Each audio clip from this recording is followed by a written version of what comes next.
What is up, everybody? I am giving you 5 simple habits to help heal your gut.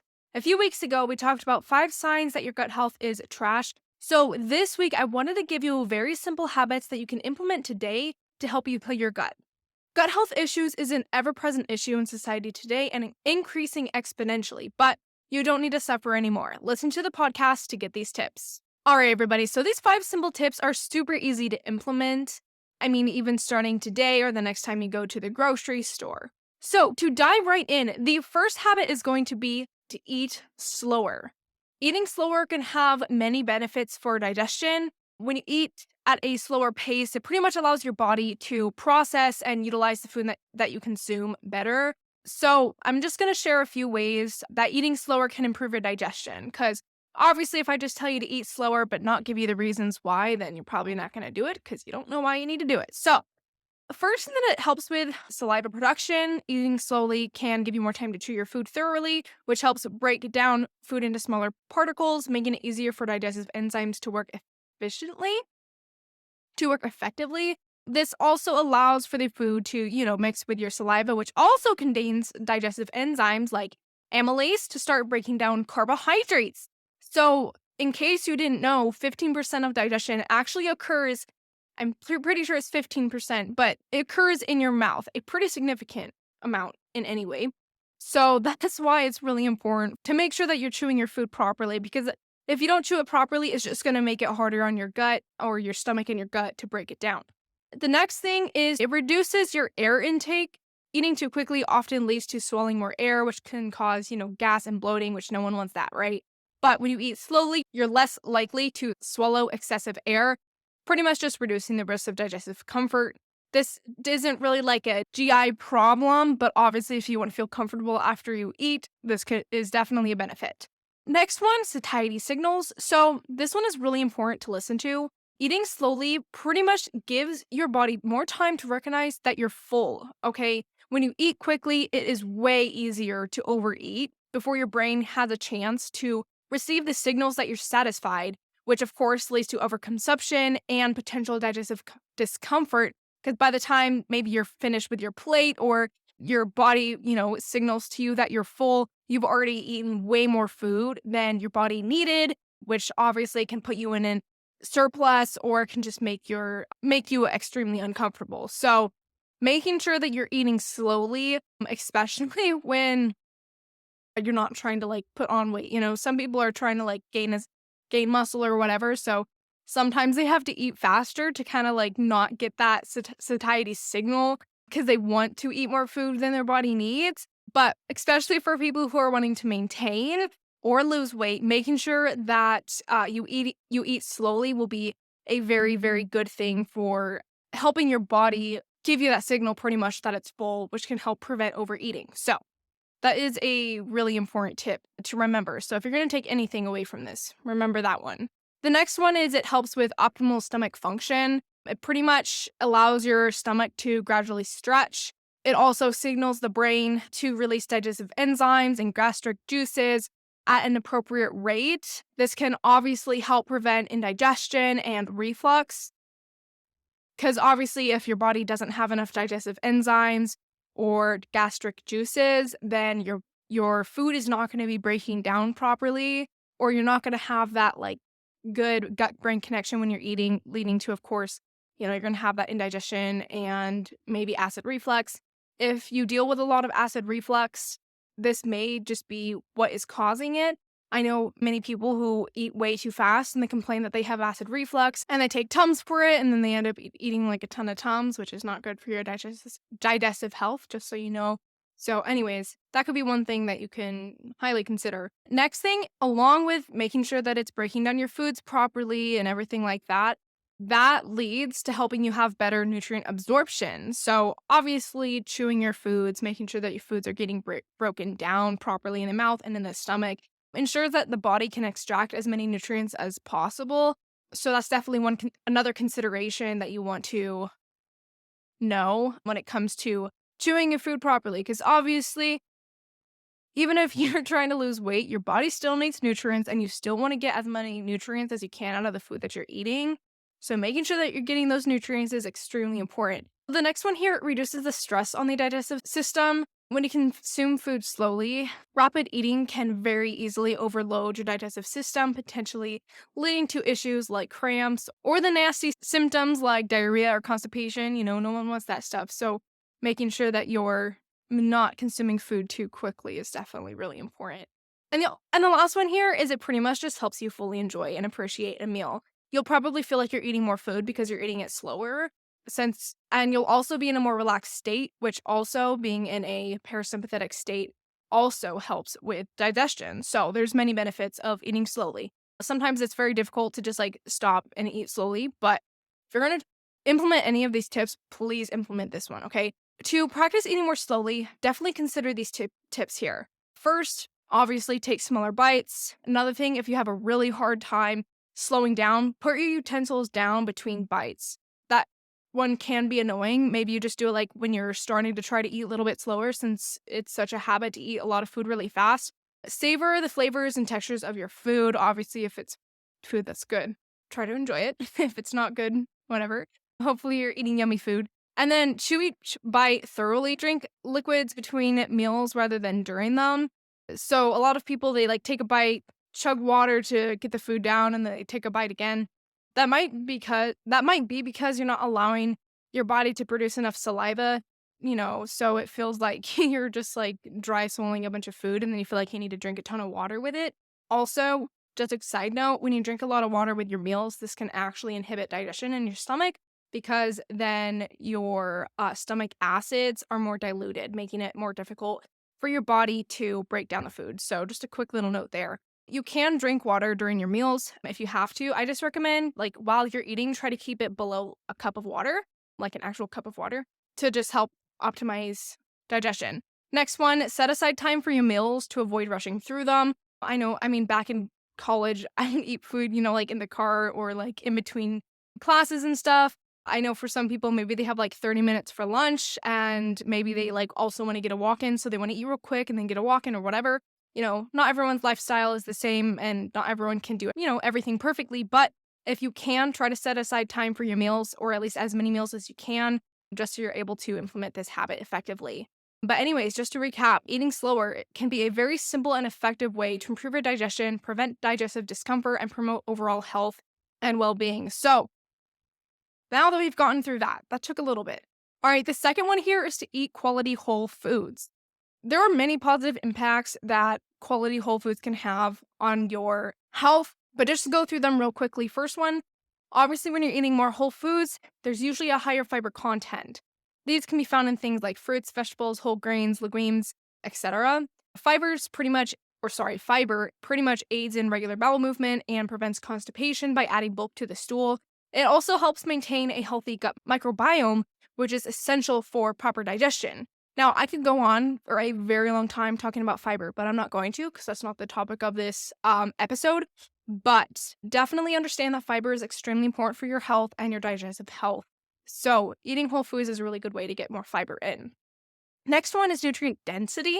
Whole foods are packed with essential vitamins, minerals, and nutrients that all play a role in maintaining the integrity of your digestive tract and promoting overall health. Okay, so it's not just about your digestive system, it's also about your overall health because if you're getting more nutrients, not just from your daily multivitamin, then obviously that will help support your body, decrease oxidative stress on your body, as well as help your body just, thrive, right? A lot of people are pretty much living with a lot of nutrient deficiencies. They don't know why they feel so bad. But just eating more nutrient dense foods, quality whole foods, is really important. A quick little note on this. The reason that I say a lot of people have nutrient deficiencies is because normal, like fruits and vegetables and stuff, let's say like non-organic or whatever, most of the time they have less nutrients in them compared to what they used to, right? The perfect little apple or the perfect orange, like there's nothing wrong with them. Well, the thing wrong with them is they don't have as many vitamins and minerals in them, okay? So if you are able, I always recommend trying to get the highest quality food possible because it truly, truly does make a difference. I don't care what anyone says. I don't care, what your grandpa says, eating organic is just a price tag. But truly, depending on what type of organic it is, depending on the on the brand, of course. Most of the time, if it's actually organic and, grown ethically, I don't think that's the right word, but if it's grown well, there'll be more nutrients in it and it'll also be better for you. And it also won't be full of pesticides, which is also something you don't want. But, anyways, I digress. The next thing, it's obviously lower in processed ingredients. They contain fewer artificial additives, preservatives, and unhealthy trans fats, which can be hard on the digestive system. By not, eating this stuff as frequently, it reduces the risk of digestive discomfort and food sensitivities. Obviously, I could go down many paths when it comes to highly processed foods, but pretty much don't be afraid of them, but try to just make sure that you're fueling your body with whole foods as much as possible, okay?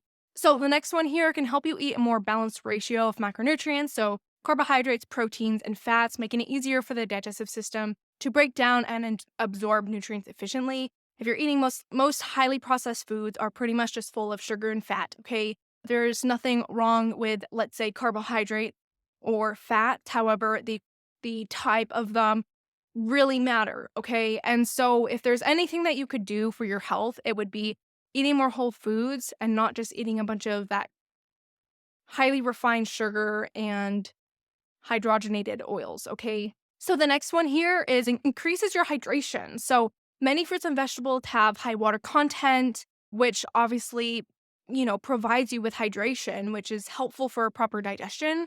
Proper hydration supports the movement of food through the digestive tract and helps prevent issues like constipation. So making sure that you're properly hydrated, not just through drinking water, is really important for maintaining that hydration. Highly recommend getting enough water though. But as I talked about before, just don't drink a ton of water with your meals. Anyways, whole foods also provide nourishment for beneficial bacteria in your gut. Healthy gut microbiome is essential for efficient digestion and can prevent digestive issues like inflammation or IBS. A lot of gut issues are caused by a overgrowth in your stomach if you have SIBO or imbalance in good and bad gut bacteria. Obviously, you want to have a flourishing gut microbiome with good bacteria that is healthy for you. So eating whole foods can help nourish those beneficial bacteria, especially prebiotics, which can be found through chilled sticky rice and potatoes, fun fact, and as well as I think green bananas. But anyways, so yeah, whole foods are really good at helping nourish beneficial gut bacteria. Next thing, whole foods provide a sense of fullness and satiety, which can prevent overeating and promote better digestion. Obviously, you're getting more nutrients in your food. Hopefully, you're adding a lot of protein to your food, which also helps in satiety. It also reduces the risk of food sensitivities because a lot of highly processed foods contain ingredients that some individuals are sensitive to, leading to discomfort. So, in summary, pretty much incorporating whole high quality foods in your diet can provide numerous benefits to your digestive health, including improved regularity, nutrient absorption, gut microbiome balance, as well as overall well being. So definitely make sure that you eat whole, high quality foods as much as you can. The third tip here that I have for you is identifying food intolerances. This isn't necessarily a habit, but I mean, it's a habit to work on identifying food intolerances. But this is something that I highly recommend many people to focus on. I had a client who struggled with a lot of gut issues, especially like after she would eat certain meals. And so I had her keep track of her symptoms after eating any meal. Okay. And we identified gluten to be a very big intolerance for her, okay? And once she limited gluten as much as she possibly could, she was on campus, so it was a little bit weird for her, but she limited it as much as she could, her gut health significantly improved. So here is how identifying and managing food intolerances can improve your gut health. So the first thing, it reduces gut inflammation. So if you are intolerant to lactose or gluten, it can lead to inflammation in the gut when these foods are overconsumed, or even if they're just slightly consumed, depending on the person. And chronic inflammation can cause damage to the intestinal lining and disrupt the balance of the gut microbiome, contributing to digestive problems. Identifying and eliminating trigger foods can help reduce inflammation and promote gut healing. The next thing it can do is minimize gut symptoms, okay? So obviously, as I mentioned before, food intolerances typically manifest with uncomfortable digestive symptoms like bloating, gas, diarrhea, constipation, all of those things, right? So by pinpointing and avoiding the problematic foods, you'll be able to alleviate these symptoms and improve your overall comfort and quality of life. The next one, it helps balance gut microbiome because your gut isn't always bombarded with these foods that your body is intolerant to, right? And if you're constantly, eating those, it disrupts the balance of beneficial and harmful bacteria in the gut. So, by eliminating intolerant foods, you'll be able to restore a healthier microbiome, which of course is really important for digestion. Next thing, it helps enhance nutrient absorption because if you are constantly feeding your food with, food that you're intolerant to, it can cause digestive distress and your body may not be able to absorb nutrients as efficiently. Additionally, it can also lead to what would be called intestinal permeability, which can lead to things that aren't supposed to be absorbed into your bloodstream to be absorbed into your bloodstream because there's pretty much one cell separating your gut from the rest of your body, your blood. So when you eat food that you're intolerant to, let's say gluten, pretty much what it does is it tears at your gut lining. And when it gets too bad, pretty much that one little cell that is separating, your gut from your bloodstream, when that gets disrupted, then it will lead to, pathogens and food particles and different stuff like that to leak into your bloodstream, causing inflammation in other parts of your body. Okay. So, something that you definitely don't want. If you want more clarification on that, please let me know. I'd love to explain further. Next one, it prevents long term damage. I don't need to go into this because I pretty much just talked about it.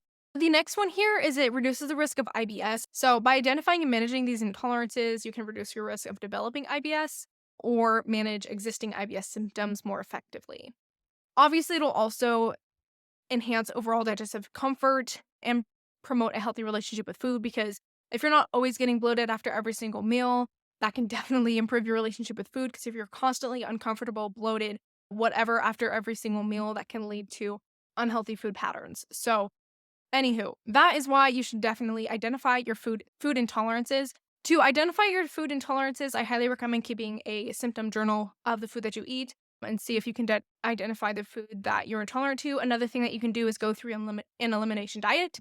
That's a little bit more strict than just keeping a log of symptoms. But if you're not able to pinpoint food that you're actually intolerant to, I highly recommend going through a elimination diet. So the fourth habit here that I recommend you implementing to improve your gut health is walking after meals. There's many reasons that I recommend walking after meals. The first one, it improves your digestion because it stimulates the digestive process, helps move food from through the digestive system more efficiently, and it helps prevent food from just lingering in the stomach, which can lead to discomfort and indigestion. So, highly recommend moving after meals. It also reduces bloating, obviously for the same reasons, it improves blood sugar regulation as well, which is really important for preventing metabolic inflexibility, insulin resistance, diabetes. Because after a meal, obviously blood sugar tends to rise, and a post meal walk can help the body use the excess sugar for energy, preventing spikes and crashes in blood sugar levels, which is very beneficial for overall metabolic health. It also helps aid in weight management, so definitely walking after your meals is really important too. It also helps with reducing your stress since it promotes relaxation. Also, when your body is in a parasympathetic or relaxed state, it also encourages rest and digest, the rest and digest state, since that's parasympathetic, which obviously will help your body digest food. Walking also improves gut motility, which is the movement of food and waste through the digestive system. So it prevents stagnation and supports the regular and efficient functioning of your GI tract, which we talked about before. But gut motility is an extremely important thing when it comes to your gut health. It also helps improve gut brain connection. Studies have shown that physical activity has a positive impact on the gut brain connection, and a healthy gut is linked to better mental health as well. So, walking can help maintain this connection. It also helps aid in appetite control because it helps regulate your emotions related to hunger and satiety. In other words, your leptin and your ghrelin, which can potentially prevent overeating and promote a healthier diet. Let's say if you eat a bunch of food and then you sit around, most of the time you want something sweet or you want dessert or you want something else. So if you're able to get up, go on a walk, distract your mind, do something else, help your body understand that eating time is over, it'll just help regulate all of those little systems there. So, what I recommend doing is taking a quick little 10-15 minute walk after each of your meals as much as you can. If you can't after every single meal, that's totally fine, but at least try to do it after your bigger meals. That's definitely really, really important. All right, now the fifth and final one here is to include probiotic rich foods.